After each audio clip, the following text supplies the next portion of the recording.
And it's a fascinating subject to me for a number of reasons.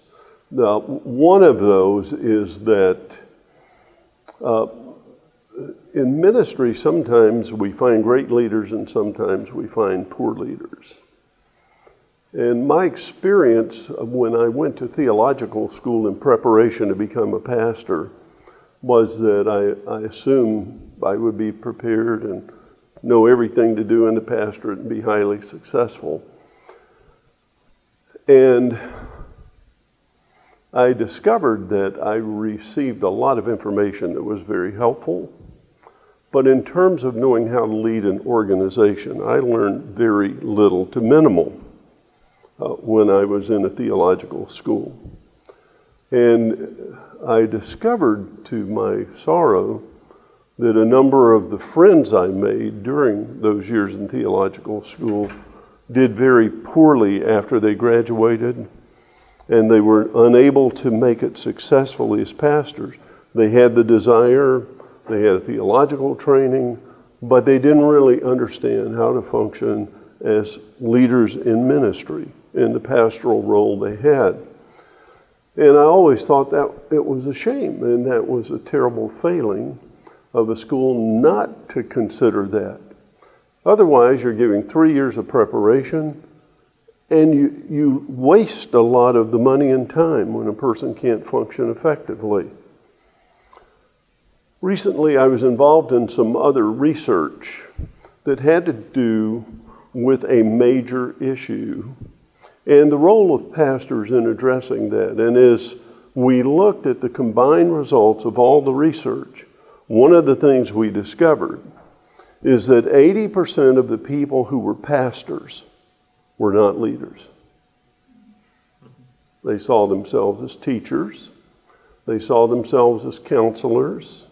They saw themselves as those who could help and heal and do various things, but they did not really consider themselves to be leaders. And then I look back on my own experience, and I realize that many of the things that made the biggest difference in my life were experiences I had before engaging in ministry. Some of those were work. I grew up in a small town, and at an early age, I had to work. My father had a doctor for a father who was very prominent, highly successful. But when my father was in the 8th grade, he said, "Son, you will have a bed and you will have your food. If you want anything else, earn it." And he said, "If it was good enough for me, it's good enough for you. And from now on, you'll have a bed and you'll have your food, but if you want anything, you have to earn it." And I look back and I think my father did me a favor in helping me understand what work was and the benefit of it. So I worked on a farm, and it was not unusual in the summers to get up at 4:30, to work hard all day in the field, and then to be involved in sports in the evening. You know, you're at that age with a lot of energy. As I got older, I did some other things. I became very involved in sports, and think that a lot of what I learned about working with people, about teams, about leading, came from the experience I had in sports. For 3 years, I was a butcher when I was in high school. And you know what a butcher does. So I've told people that was very good preparation for ministry. It's amazing what you can learn with all these different experiences. And there were quite a few more, but I don't need to elaborate on those. What I want to say is that it seems to me we need to be a little more self-conscious and serious about what it takes to become a leader, and giving people, young people and others, the kind of experiences they need in order to learn this and develop leadership skills so they can become effective as they get older. Now, what I'm going to do is try to reflect on this in a way that may be helpful to you. And I often work better if we're talking. So if you have a question about something, don't hesitate to stop and ask me, and it may actually improve what we're accomplishing. So feel free to ask a question as we go along.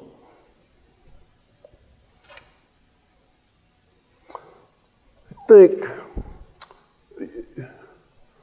you always look at leadership as beginning early, not when you get your first job. And that's why I told you about some of my own personal experience, because that made a huge difference. But you can also ask what a person's background was as far as their family. We know statistically that if you're raised in a stable home, 2 parents, it's a healthy household, you're much more likely to develop the traits that lead to good leadership. Statistically, less good leaders come from single-parent homes. And if it's a homeless environment, you can imagine how much more challenging it would be. There are things you learn in a home, watching your parents, responding to them as you grow up. It's like you learn a language. These are things that are very important in terms of functioning, and it helps tremendously. Another thing that you ask is, well, what was your educational experience? What type education did you have? And how did that benefit you? I grew up in the United States where, for the most part, everything is monocultural, at least when I was growing up. Now it's less so. And people in many parts of the country were not accustomed to hearing another language or encountering a different culture. And so if they ever did, they were much older and it was more difficult to acquire. Now, think of that in terms of development as a leader.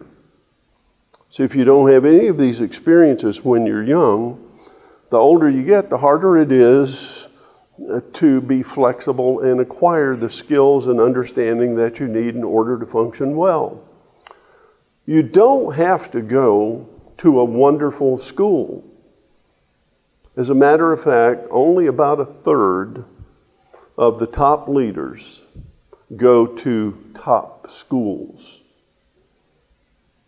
Most go to just average schools. The education is important. Being in an elite school does not necessarily make a difference except in one way. Do you have any idea what that is? It's the social part. What contributes to social capital? The people you meet, and some of those people who may rise to great success can be helpful to you later, but it's also the social skills. It's knowing how to dress, how to talk, how to behave. There are some people who come from backgrounds where they're unprepared for an unusual opportunity. And so they don't know how to dress. And when they come into a situation, they don't handle themselves well enough to make a favorable impression and get the job. You don't think about it because it just never has occurred to you until you find yourself in a different environment, and then you're uncomfortable. And you don't know exactly what you should do next or how to express yourself. So the more you have those experiences early, the more that can help you. The other thing that fits into this is what leadership roles you may have in your younger years. The younger you have leadership experiences, the more valuable it becomes to you in later life and in all the opportunities that come your way. God has been very good to me in my life So I've had quite a few opportunities in the world of ministry and even beyond that. And as I look back, I realize a good bit of that occurred when I was in school. So I would be given an opportunity, maybe in student government, maybe in sports. And if you're given that kind of opportunity, you become a little more accustomed to it, and you expect to take advantage of the next opportunity that comes your way. And it's only natural that it should work out this way. Then I've talked about what kind of schools you attend, the difference that can make. I've had friends who showed all kinds of unusual ability when they were in school. One friend of mine, when he was in college, developed a business of selling flowers. You know how there's special events at college, and everyone is supposed to have flowers and all that.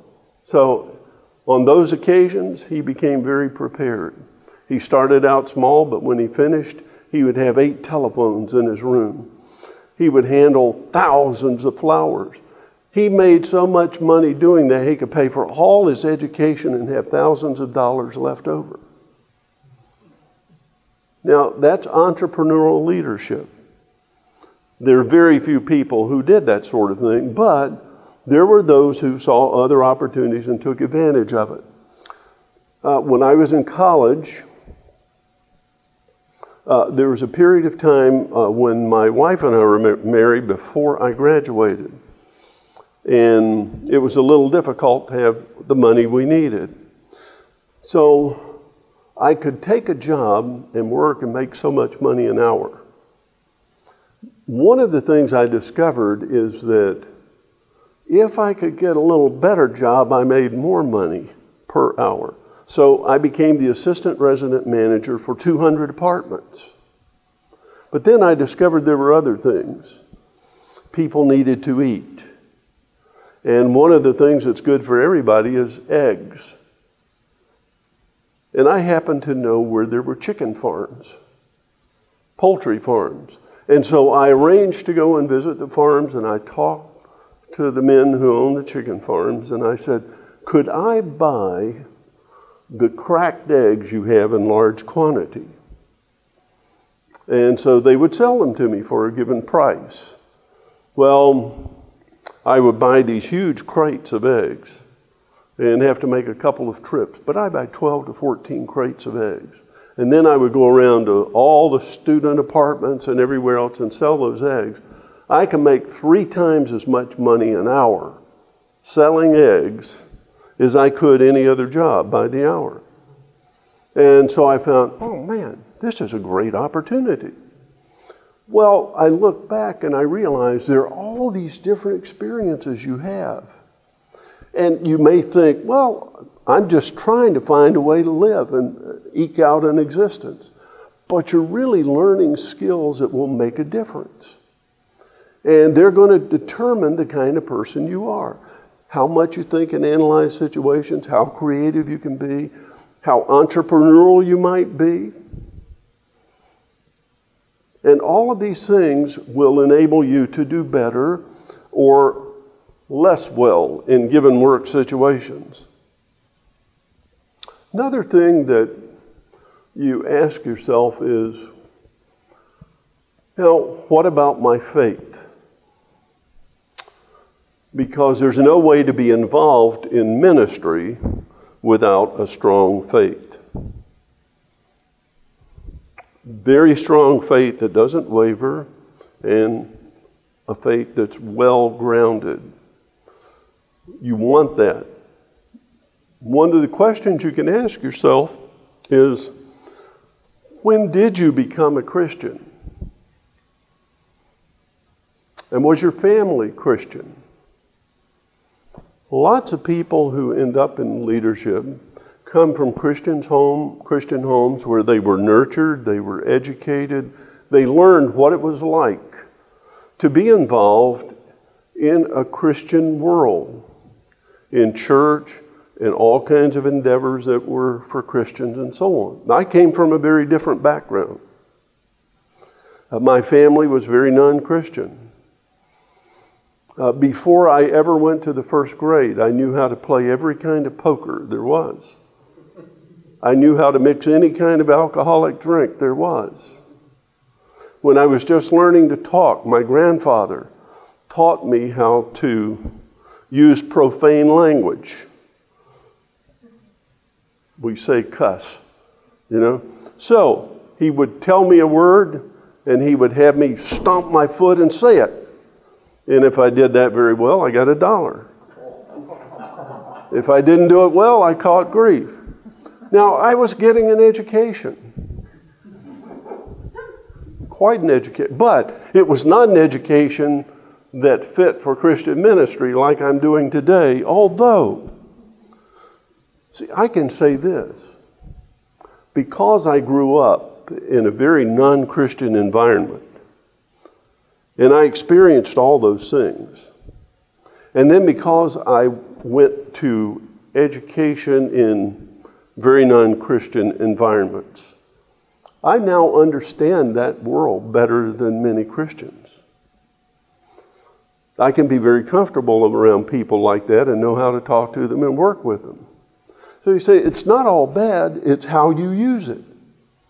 On the other hand, my wife grew up in a very strong Christian home. And she was just the opposite. And it's made a huge difference as we blend those two backgrounds and see them come into some fruitful expression. So all these things make a difference. For those of us who were converted a little later, sometimes that change was so powerful and dramatic that we will never forget the difference it has made and the way it deepens our commitment and helps us understand how we cannot be a part of the dark side of life. All of these things factor in. And if we're thinking of the leaders we want to be, it isn't enough just to say, you know how to plan, you know how to communicate. It's much more holistic than that. It's the kind of person you are. And you ask yourself, did becoming a Christian affect other relationships? Probably. In my case, it did. And some of those were for the better. The relationships were enhanced. For some of them, it was made a little more difficult. And some people weren't sure what you really meant by becoming a Christian. And the only way they would be able to tell is how you began to live differently and the commitments you made. And living in that environment and that network of relationships and watching how people responded positively and negatively would make a huge difference. My parents, for example, thought it was okay that I became a Christian. It was not a problem until I became serious and started talking about ministry. And then they said, that is really bad. Now, if you want to do that, we can't stop you. But don't you try to influence your brothers and sisters. And here you're in a home where you encounter this kind of thing. And all of this makes a huge difference in shaping you into the kind of person you're going to be. How do you handle these things? Because ultimately a leader has to handle not only praise, but criticism, adversity, hardship. And if you can't manage those and come out the other side, you will never be a really good leader. How did that shape your vocational calling? One of the things that happens to people who are converted when they're older is they immediately wonder if they shouldn't go into some kind of specifically Christian ministry. if they shouldn't become a missionary or pastor or do something like that. Work for Cru, work for Scripture Union, a different kind of ministry. And it's a natural thing because the person has such a change of mind and heart. They want to give themselves to the Lord. That's only right. It's often far later, and sometimes too late, that people begin to understand every vocation can be ministry. It's not a matter of now that I'm converted, I have to do specifically Christian ministry. It's understanding that now that I'm converted, whatever God has made me for vocationally, I can serve Him in this work. And my task is to learn how I can serve God in the work He has made me to do. Some of you saw Chariots of Fire. So, it was about this very thing. Eric Liddell, and when he ran well, he glorified God. There are others who, when they work for a bank, or if they are selling, or if they're making furniture, they're doing what God has gifted them to do, and they're serving Him.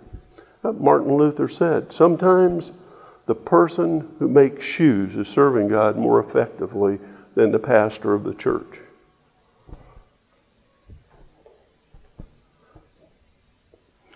It will work on shaping that. It also should make a difference in your sense of responsibility. And I'll return to this later. But when you become a Christian, and as you are beginning to be shaped into a leader, there is a sense of responsibility or accountability. I've got to answer to God for my life, not just other people, but God for how I use my life. And I don't want to waste it. I want it to count. It also should make all the difference in the world in shaping your character. If you are a believer, then you are called to good works. You are called to live a life that is good through and through, a virtuous life.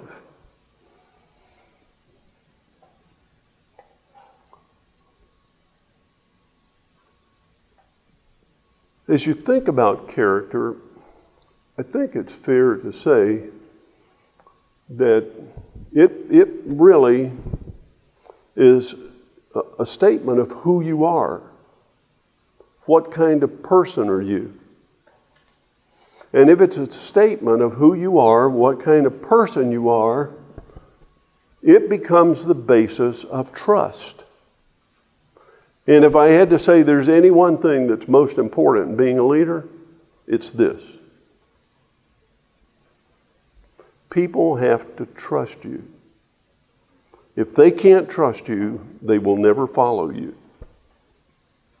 Now, there are other things involved in credibility and trust. You've got to have good performance record, but essentially it begins with character. In all management surveys of leaders of corporations and the like, the number one criterion is character. Some would say honesty. Really, they're saying character. And for a Christian, you would say easily the most important thing should be character. The kind of people God is making us to be. That's always been the great strength of the church. And if it's a great strength of the church, God turns us into a different kind of people. Then it should be even more so for those who are the leaders that this would be the case.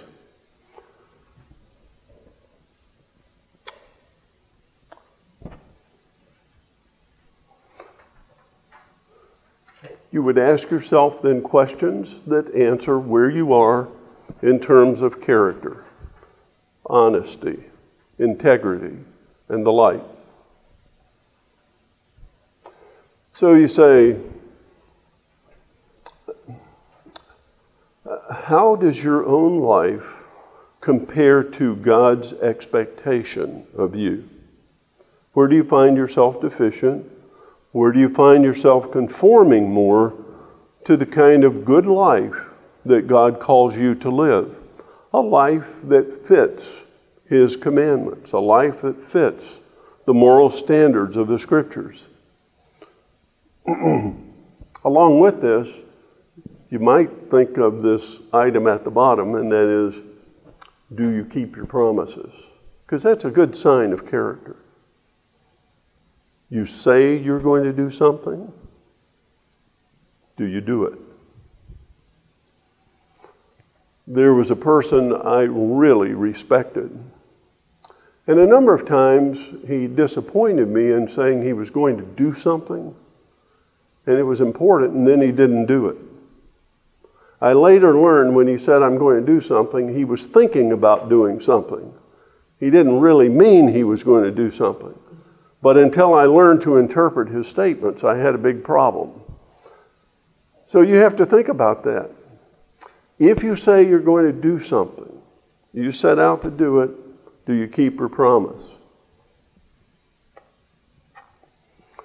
What is the pattern of your work experience? We talked about what you did prior to college, your reputation as a worker, that is your work ethic. Because at a younger age, you really develop a work ethic. Are you willing to work harder to succeed and to have an opportunity to advance? That's a big question to ask. A lot of people are not willing to work extra or work hard.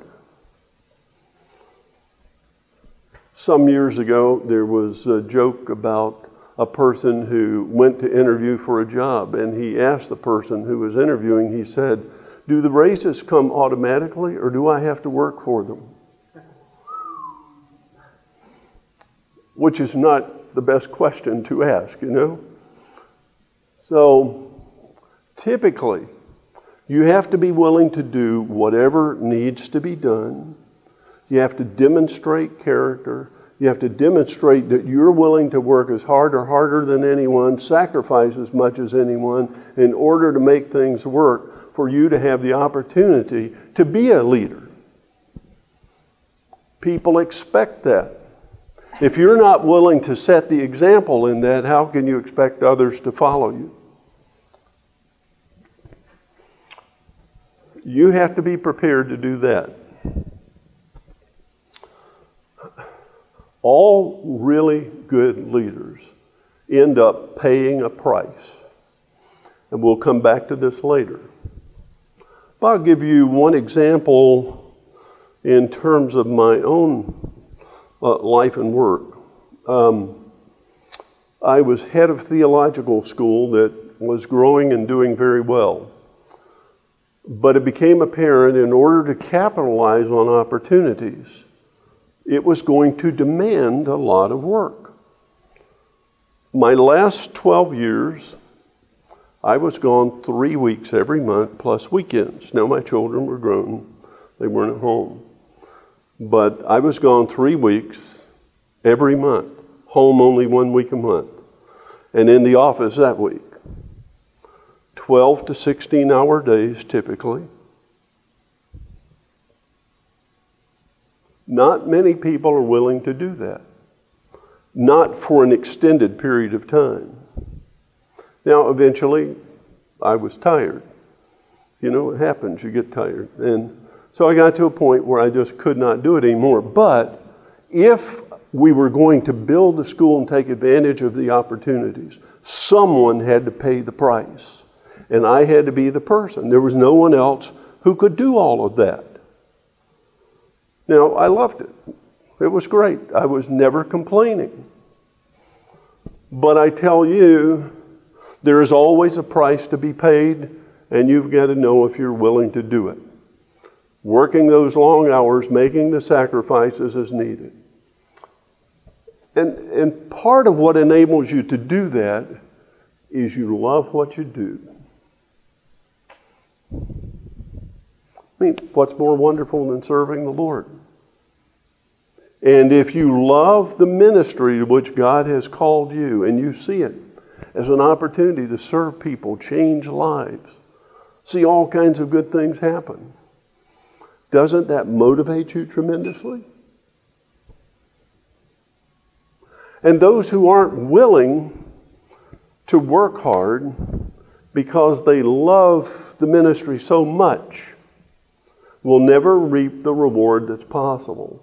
And there's some that only see it as a stepping stone.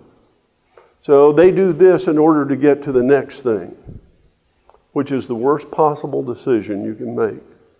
You should take a job, and particularly a leadership job, because you believe in this ministry and you want to see this ministry blessed and advanced, and you're willing to put yourself heart and soul into it and sacrifice as necessary to make it happen. Now, when you're willing to do that, other people will see it. They'll see the good results and they'll be willing to follow you.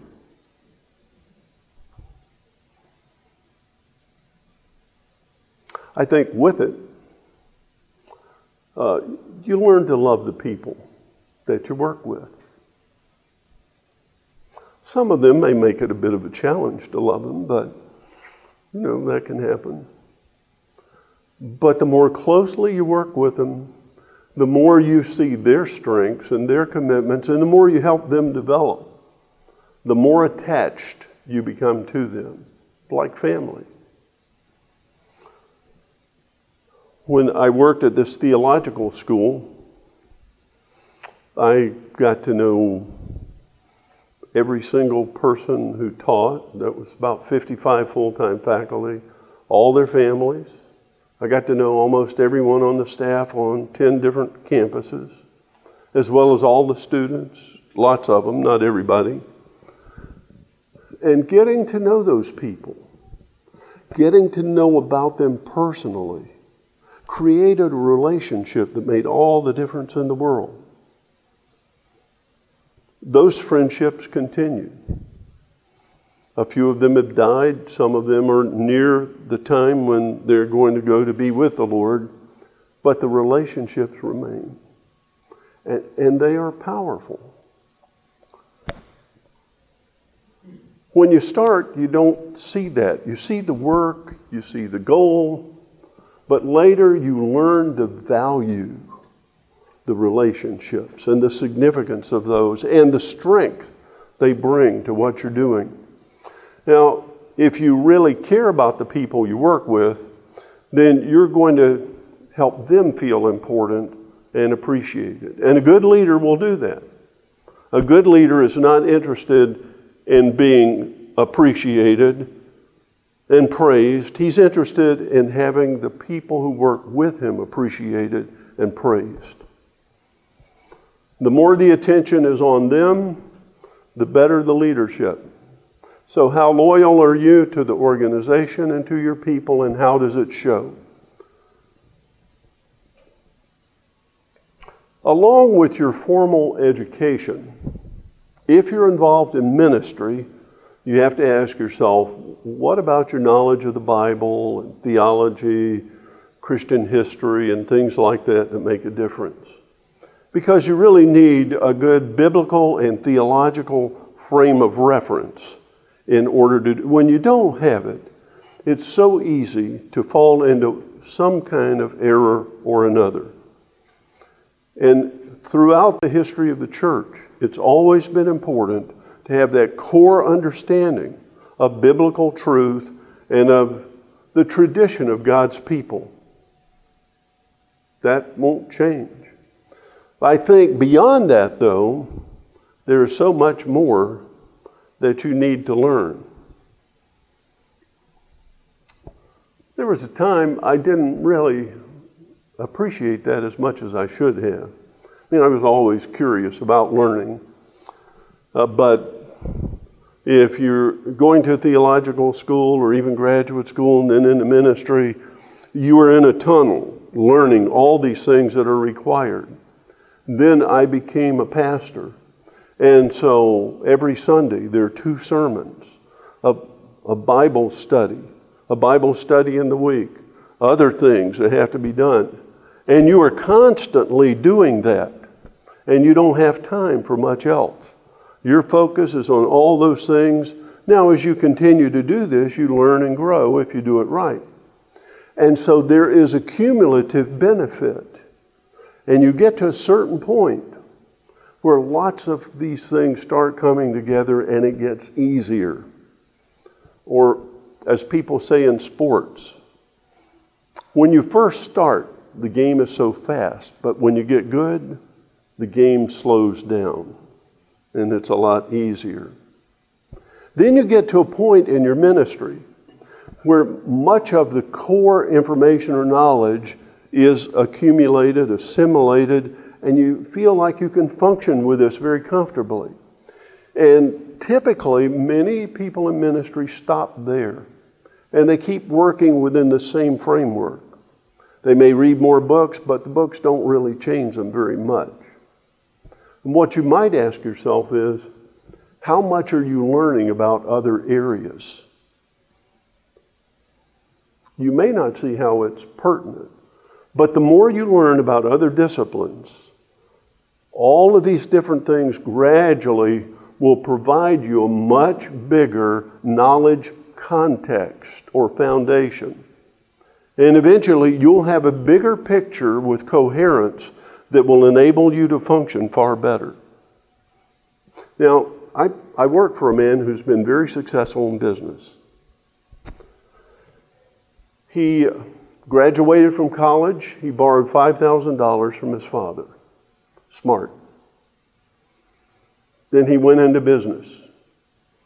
He was very careful with his money. He had a tiny office, very small office. His desk was a table where the legs folded, you know. His chair was a folding chair, not near as good as the ones you're sitting in here. And he worked in that setting. If he had to meet people for business, he would rent an automobile for the day. So he had a good automobile to drive them around in, but he didn't have a good car. His wife rode a bicycle.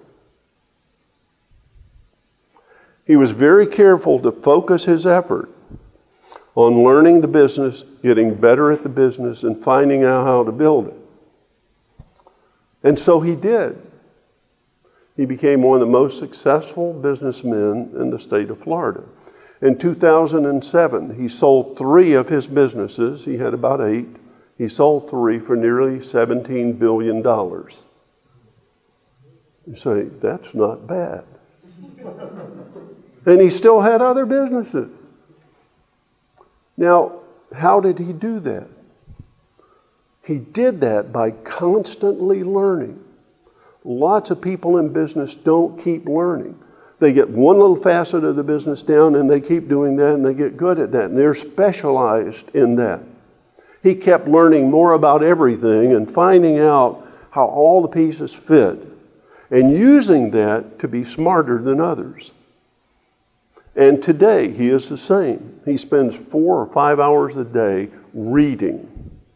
Some of it in business and finance, most of it in other areas. And he is one of the smartest people I've ever known. He never quits learning. As believers, shouldn't we be even more so? The Lord has given us this wonderful world and minds to investigate it and use all of that. So the more we learn to do it, the better. The question is, you have to learn and you want to read. And obviously you broaden your reading. You're really broadening your learning. So how do you learn other than reading? You learn other than reading by talking to people. This particular person I mentioned is very good at asking questions. And so he visits with people, and often I'm with him when he visits. He asks these hard questions, you know. And I think a lot of people are surprised at how well he asks questions. And there are all kinds of ways in which we can do that with other people. There's so many people you can learn from if you're interested enough in what they're doing and you glean from their knowledge and experience. And then, of course, there are the things you learn by working in different areas and by observing. So, you watch things, you listen to news, you talk to other people. There's so many ways in which you gather information and process it, as well as, of course, learning the social skills that we will talk about more later. Is that helpful enough? I think the thing I would say is consider yourself a lifelong learner. Too many people stop learning early in their life. And you've got to say, I need this knowledge as leverage to get a lot more knowledge. The reason I say generalist instead of specialist is for this reason. If you are going to be a specialist, you learn a lot about one thing, one area, and you become good at that, maybe better than anyone at doing that. And that is extremely valuable. We need specialists.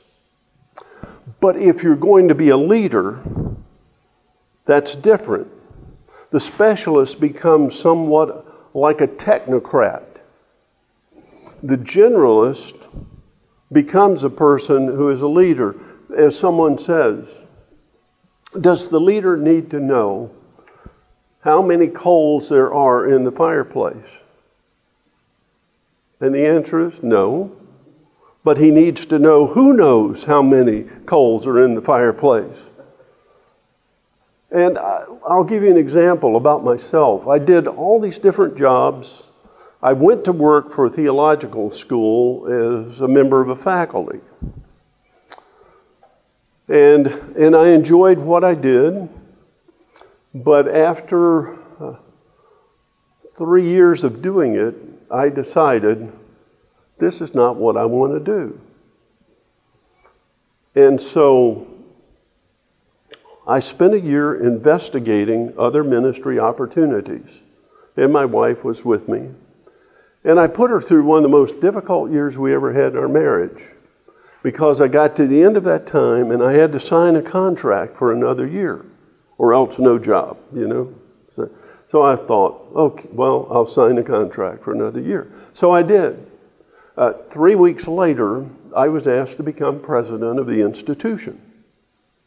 It was an amazing journey that was unexpected to me. I did not set out to become the president of a theological school. What I learned in that year is that I was not a specialist. I didn't know how to say that. If you had asked me at that time, I wouldn't have known exactly what to tell you. I would have only said, I can't spend the rest of my life just doing this. This will drive me nuts if I have to do this for another 10 years. I mean, I can learn so much more, but I can't do this. I've got to do some other things. And so I was learning that I needed to get my fingers into all kinds of other things. As someone would say, you know, I wasn't digging in, I was splattering. And it was true. And had I been more aware of my own background, I would have realized some of those earlier experiences, like selling eggs, were telling me something about the kind of person I was. But I didn't really think about that a lot. My years in the pastorate, I was a generalist. So I could do everything. And it was wonderful. And the churches grew. But when I became a specialist, I found it was too constricting. That's what I mean by the difference in a generalist and a specialist. It's not that you don't know anything. It's that you can know a lot about many things and you know how to fit them together, because that's the real key. A generalist is a person who gets the big picture. Haven't you heard the story of people who are blindfolded and they're able to touch different parts of an elephant and try to figure out what it is? It's only when they see the elephant as a whole they realize what they have.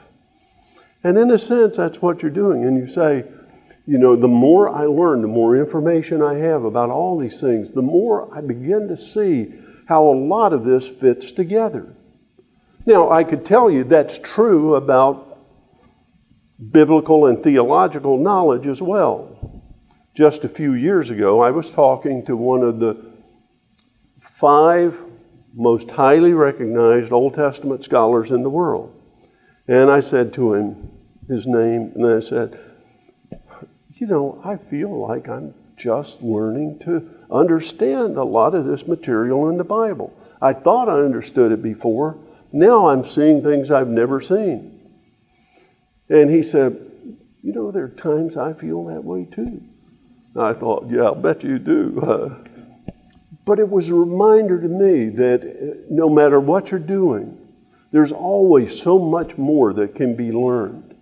And as you reach out into other areas and you begin to integrate these, it becomes highly significant. Then you see how the big plates of life begin to intersect.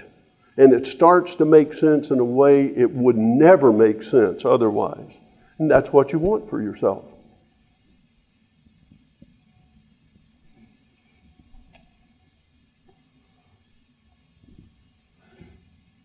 To get there, you can ask, how good a learner are you? And how do you learn? And are you able to analyze situations and figure them out? I've encountered people who are very analytical. They will talk to people or watch a group, and they'll understand the dynamics and everything that's happening. Other people won't have a clue. And so you ask yourself, am I just getting this kind of superficially, or do I really know the things to look for that make a difference? You see, if a person's working in the financial world, they have to learn to look at the things that make a difference, or else they'll lose some money. And you could say, why should it be any different in the world of ministry? There are all these things we need to learn and learn well. You never stop learning. You keep broadening as you do so that you get the big picture. And with that, you can ask yourself, how well do you learn from your mistakes? You cannot avoid making mistakes, and you shouldn't be afraid to make mistakes. You just try to avoid making really bad ones, the kind that can finish your work. Try to avoid making the bad ones. Know you will make some. Be willing to acknowledge them and learn from them and do better. And those of us who are honest enough to admit where we make mistakes and try to learn and build on that end up doing better. If you're using this in a ministry or organization you're serving, you have to ask yourself, how well do you know this organization? And how does it fit among similar organizations or ministries? And where does it fit in the Christian world? Why is it needed? What difference will it make? If it weren't there, would it really matter? And until you can get some of those answers clearly in your mind, you won't be in a position to contribute as much as you ought. Do you know how your organization will be perceived and needed in the future? Some people just never think about this, but the world is always changing. The Christian faith is still strong in the United States, but the expressions of it are becoming very different. The circumstances that Christians face are changing rapidly. And only those who begin to understand what's happening and make the appropriate adjustments will survive and be strong in the future. I'll give you a secular illustration. I have a friend in Orlando whose family used to own a typewriter company. They sold and repaired typewriters. And the father would never acknowledge the technological change that was coming. He did see electric typewriters, and he moved into that field, but he could not understand how computers would change things. And so ultimately, the company closed, and they were out of business, and he had nothing to replace it. You ask yourself, how do I look at things like this and ask, how could this relate to ministry? Are there ministries that will refuse to learn and make adjustments, and therefore they will be out of business in the future? And which ones will learn and be at the cutting edge and most effective in the years to come because they're really good at doing this? You have to know the opportunities. You have to know the challenges, the changing. And I would say always be alert to the trends that are possible, the changes that could affect your ministry. If you're analyzing and planning, I think it's better to be a generalist. I won't say any more about that than what I have, but it will add to it that leaders need to be future-oriented. I told you that the single most important criteria for being a very good leader is character. In the business world, they'll often say honesty, but they mean character and values. The second most important thing is being future-oriented. That is, you may say vision, you may say an understanding of an excitement about what the ministry can accomplish, and you get people to see how this can happen and believe in that, your enthusiasm about that, people willing to work to make it happen. Visionary leadership then becomes second in importance to honesty. And there were ways I learned this. I had become head of a small theological school in a geographical location where it was difficult to be successful for various reasons. And I started analyzing everything, and it occurred to me as I did that in the United States, every major region of the country had one evangelical theological school that became paramount.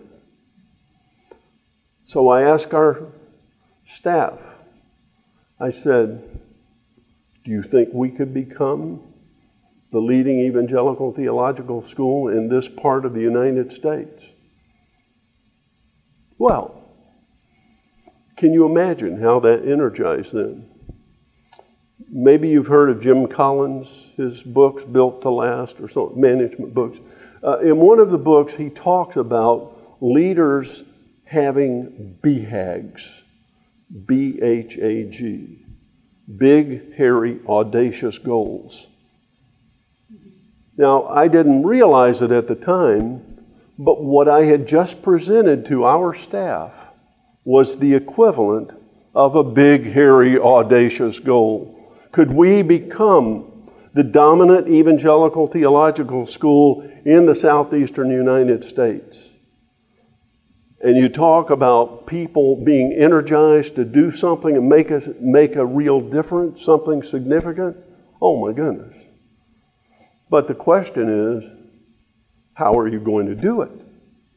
It's one thing to say that, it's another thing to be able to do it. So you have to be able to put a plan together. You have to be able to convince people that plan will work, start implementing it, get a performance record, and then get other people to follow, and eventually it can occur.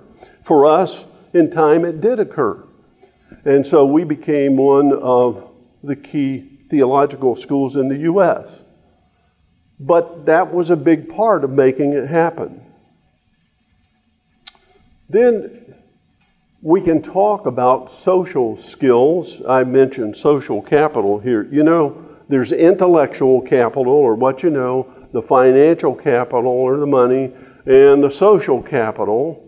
the relationships and all the rest that are important in what you do. It's based on the relationships you have. And you ask yourself, if you're going to be a leader, do you have the ability to build strong, lasting relationships?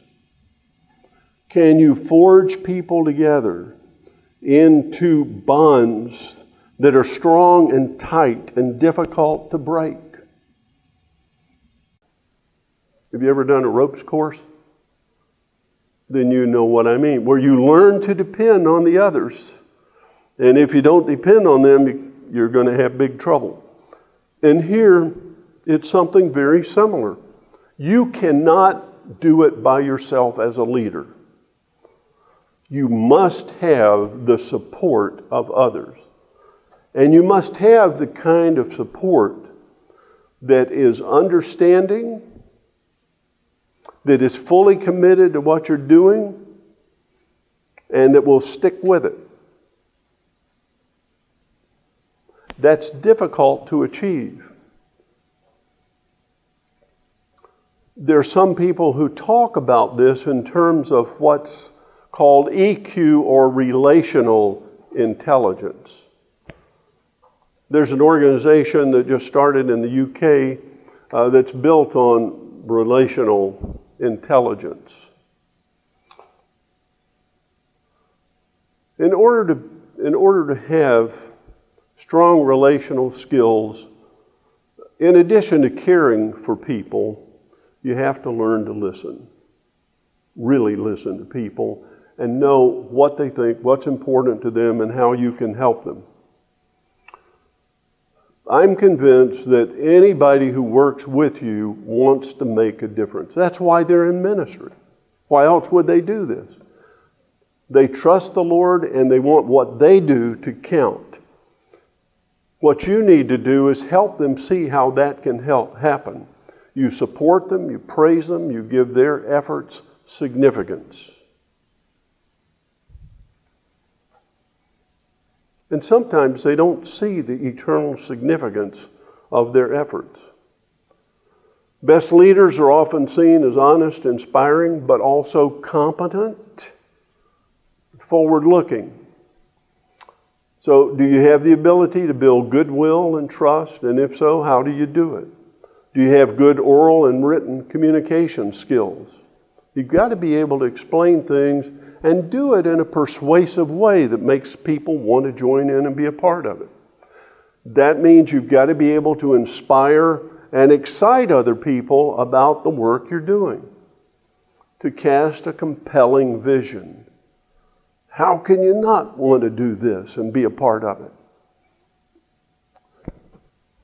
You want to be able to inspire and excite others about the work, and then you want to be able to see how they can work together and how they get the best fit in their work to move the ministry forward.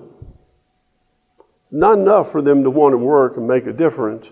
It's to get them in the right place where they're really happy with what they're doing and they can see good results and they enjoy working with others to get the task accomplished. Once you see this kind of consistency and good performance, it gives credibility and it encourages others to believe in you and to move everything forward. These are just essential working concepts, but it simply means you're called to serve God and others. That's what ministry is. You are not called to serve yourself. And that's probably one of the most important lessons any leader needs to learn. That is, you are called to servant leadership. And undoubtedly you've heard that before. Your life and your ministry end up becoming a stewardship. It's like the parable of the pounds. You're given a certain amount of resources, a certain amount of time, and you have to produce as much as possible with that. And that means you've got to take your responsibility or stewardship seriously. It is not burying your money in the sand, it's putting it to work and doing as much as you can with it. And stewardship means you can never be happy with the status quo. You want change. You want things to improve. You want it to get better. You're going to move things forward.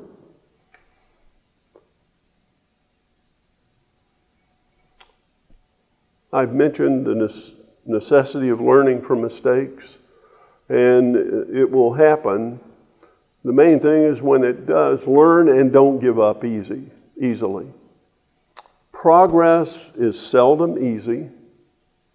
It may appear that way to outsiders, and many times I've had people tell me things look so easy, and I would think, you just don't know. You really don't understand, but you can't tell them that. Problems or obstacles will face you constantly, and they are merely opportunities in disguise. And that's the way you need to think of it. You've heard necessity is the mother of invention. That's where the whole idea of new paradigm comes from. You can no longer live with certain circumstances. You have to find something else, and it's in that search for something else a whole new paradigm emerges. Remember, everything you do for the Lord counts. The question is, are you willing to do it? Are you willing to pay the price, put your heart into it, and sacrifice? The question is, what about your family? This sounds almost impossible. It can be, and it can do great damage to a family. I think a lot of that is determined by the kind of marriage you have in the first place and the effort you put into building a very strong marriage from the beginning. There have to be a number of understandings, and the degree to which that occurs, it enables you to work through some other things.